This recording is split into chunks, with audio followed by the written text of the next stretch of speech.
আসসালামু আলাইকুম এভরিওয়ান। পদ্মার আড়ালে সবাইকে স্বাগতম। দেশ ও দেশের বাইরে যে যেখান থেকে আমার ভিডিও দেখছেন আশা করি সবাই ভালো আছেন। আলহামদুলিল্লাহ আমরাও ভালো আছি।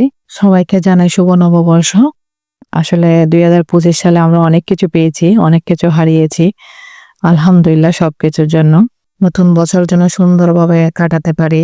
সবার জন্য দোয়া রইলো এবং আমাদের জন্য দোয়া করবেন।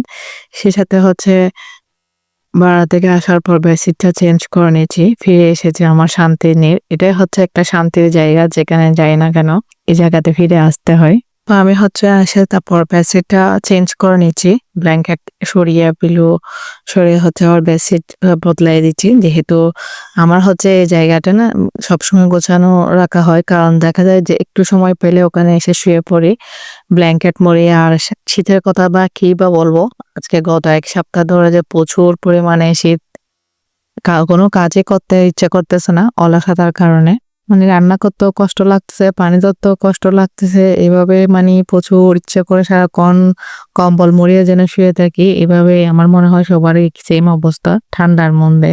কথা বলতে, বলতে আমি বেডশিট চেঞ্জ করে নিয়েছি। এখন ব্লক প্রিন্টের চাদরগুলো না দেখতেও অনেক সুন্দর লাগে। জানি না কার কাছে কেমন লাগে। আমি দেখি আমার প্রিয় আপুরা অনেক সুন্দর করে বিছনা চাদরগুলা বিছিয়ে রাখে। দেখতেও অনেক সুন্দর দেখায়। সবসময় আমি বাইরে থেকে আসলে বেড়াতে গেলে এই কাজটাই করি। আগে বিছনার চাদর, বিছনা সম্পূর্ণ বাসা ১ম এ আগে সবকিছু গুছিয়ে চেঞ্জ করে তারপর ক্লিন করে ফেলি। এরপরে রান্না-বান্নার কাজে যাই। কারণ দেখা যায় ঘর পরিষ্কার করে ফেললে না তখন অনেক ভালো লাগে। সাথে হচ্ছে পিলো কভার গুলাও চেঞ্জ করে নিয়েছি। এখন হচ্ছে বিছনা গোছানো কমপ্লিট। তো দেখতে কেমন লাগতেছে বলবেন কমেন্ট করে। আজকের ভিডিও যদি ভালো লাগে একটা লাইক এবং সাবস্ক্রাইব করবেন। এটা হচ্ছে বিকালের নাস্তা। ওখান থেকে এসে বিছনা-টিছনা সব ঘর গুছিয়ে এখন হচ্ছে নাস্তা করতে বসছি। বিকালে নাস্তায় পরোটা, নান রুটি, তারপর সে হচ্ছে ২-৩ ধরনের মিষ্টি নিয়ে সাথে নাস্তা করতে বসেছি বাচ্চাদেরকে। আসার সময় নান রুটি আর পরোটাগুলো নিয়ে এসেছিলাম। গরম, গরম বানাচ্ছিল। যেহেতু নতুন বছরের ১ম দিন, ১ম দিনে যদি ভালো-মন্দ খাওয়া হয় তাহলে সারা বছরটাই এভাবে চলে। যার কারণে আমি হচ্ছে চিকেন বিরিয়ানি বানিয়ে নিয়েছি। সাথে ডিম সিদ্ধ আর সালাদ। এটাই হচ্ছে রাত্রে ডিনারের খাবার। রান্নাটা আর আপনাদের সাথে শেয়ার করে নেই। এদিকে হচ্ছে এগুলা অল্প, অল্প কিছু বিয়েবাড়ির ক্লিপ নিয়েছিলাম। বিয়েতে গিয়েছিলাম ভাগ্নির। সো এখানে হচ্ছে আমি ডিমের পুডিং বানিয়ে নিয়ে এসেছি। সে সাথে হচ্ছে সাগুদানা মিষ্টি, তারপর খেজুর পাতা বলে এগুলাকে। আর হচ্ছে শিমের ফুল, লং পুলি, এগুলা হচ্ছে ৫ নাস্তা বলা হয়। জামাইয়ের জন্য পাঠানো হয় বিয়ের পরের দিন। তো এগুলা হচ্ছে টিফিন করে, করে সুন্দর করে আমার রেডি করে পাঠিয়ে দেব মেয়ে শ্বশুরবাড়িতে। তো ডিমের পুডিং আমি ২ টা কেটে টিফিন করে একদম কমপ্লিট সম্পূর্ণ পুরা করে নিয়েছি।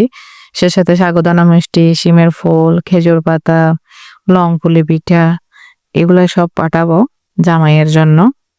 আর হচ্ছে সে সাথে পানের জারটাও দিতে হয়। এভাবে আমাদের এগুলো হচ্ছে চট্টগ্রামের একটা ট্র্যাডিশন। বিয়ের পরের দিন এগুলা পাঠাতে হয়। পানের জারের ভিতর থাকে যে চকলেট, আচার, তারপর পান, বিভিন্ন ধরনের চকলেট থাকে যা হচ্ছে দিতে পারে। সে সাথে হচ্ছে ডানো প্যাকেট দিতে হয়।